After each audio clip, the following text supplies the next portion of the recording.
Pernah nggak sih kamu ngerasa lebih senang pas ngasih sesuatu ke orang lain daripada pas kamu nerimanya? Itu bukan kebetulan loh. Hari ini kita bakal coba bongkar rahasia di balik perasaan hangat waktu kita berbagi. Yuk, kita pecahin teka-teki indah ini bareng-bareng. Oke, untuk mulai, saya punya sebuah cerita kecil.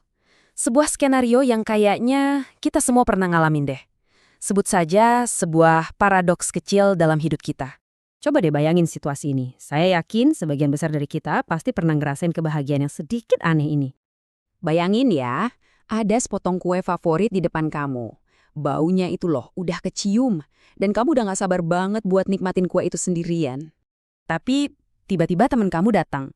Dan entah kenapa, tanpa mikir panjang, kamu ambil pisau, potong kuenya jadi 2, dan kamu kasih separuhnya ke dia. Dan disinilah keanehannya. Walaupun kamu cuma dapat setengah, rasanya itu jauh, jauh lebih nikmat. Kok bisa gitu ya? Nah, jawaban dari paradoks kue ini yang bakal ngebawa kita ke inti dari diri kita sebagai manusia. Nah, untuk memecahkan misteri ini, kita harus mulai dari sumbernya, otak kita. Para ilmuwan ternyata udah ngintip ke dalam kepala kita, dan mereka nemuin sesuatu yang luar biasa soal apa yang terjadi waktu kita berbuat baik. Jadi begini, waktu kita memberi, ada bagian otak yang namanya nucleus accumbens yang langsung aktif. Anggap aja ini pusat hadiah di otak kita. Nah, yang paling seru, bagian ini adalah bagian yang sama persis yang aktif waktu kita yang nerima hadiah atau makan enak. Otak kita itu secara harfiah nggak bisa bedain antara senangnya memberi dan senangnya menerima. Keren ya?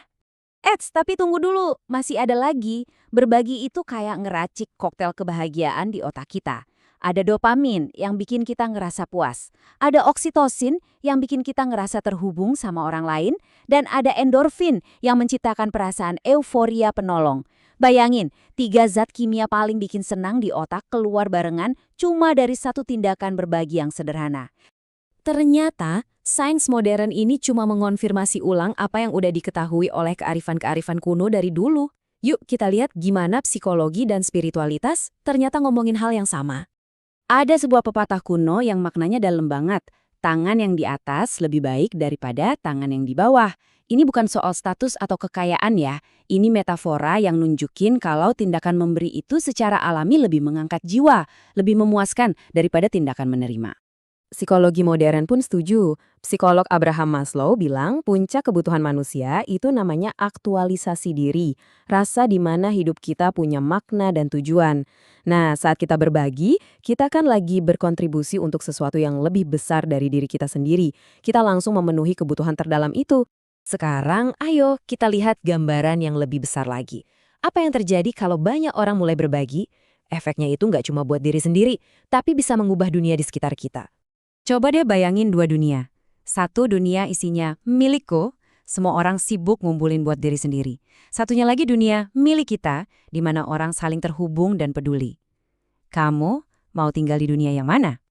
Setiap tindakan berbagi, sekecil apapun itu, adalah suara kita untuk membangun dunia yang kedua. Jadi gimana caranya kita mulai? Kabar baiknya kamu nggak perlu jadi kaya raya buat jadi orang yang murah hati. Kamu bisa kok bagi sepotong kue, kamu bisa bagi ilmu ke teman, bahkan senyum tulus itu udah dihitung sebagai hadiah, sebagai sedekah. Setiap tindakan kecil ini adalah bentuk kebaikan yang luar biasa. Karena kekayaan kita yang sejati itu seringkali bukan hal-hal yang bisa dibeli. Coba deh bagikan waktumu untuk dengerin curhat teman, bagikan doa untuk kebaikan orang lain, ikut bahagia pas orang lain sukses. Hal-hal seperti inilah yang menenun jaring kebaikan di sekitar kita. Dan kalau kamu pikir ini cuma perasaan sentimental aja, pikir lagi. Data dari seluruh dunia membuktikan hal yang sama persis. Memberi itu bikin kita bahagia. Ini udah jadi fakta universal tentang sifat manusia. Coba lihat angka ini. Sebuah studi besar di 136 negara, dari negara paling miskin sampai paling kaya, nemuin satu pola yang konsisten. Orang yang ngasih ke orang lain itu secara signifikan lebih bahagia. Ini bukan soal budaya, ini biologi kita. Dan manfaatnya bukan cuma sesaat. Orang yang rutin berbagi itu punya risiko depresi sampai 30% lebih rendah. Mereka juga cenderung punya tekanan darah yang lebih baik dan bahkan hidup lebih lama. Jadi berbagi itu bukan cuma baik buat jiwa, tapi juga buat raga. Oke, akhirnya mari kita lihat keajaiban sesungguhnya dari berbagi. Kekuatannya itu nggak berhenti pada satu orang, ia menular. Para ilmuwan menyebutnya efek riak. Satu kebaikan yang kamu lakukan hari ini itu seperti melempar batu ke kolam yang tenang. Gelombangnya akan menyebar. Orang yang kamu bantu kemungkinan besar akan tergerak untuk bantu orang lain juga. Kebaikan kecilmu bisa memicu rantai kebaikan yang tak terhingga. Jadi, kita kembali ke awal. Ke teka-teki tentang kebahagiaan. Ternyata, kebahagiaan sejati itu nggak ditemukan dengan menggenggam erat-erat, tapi dengan membuka tangan kita untuk memberi. Nah, pertanyaan terakhir untuk kamu. Kebaikan kecil apa yang akan kamu lepaskan ke dunia hari ini?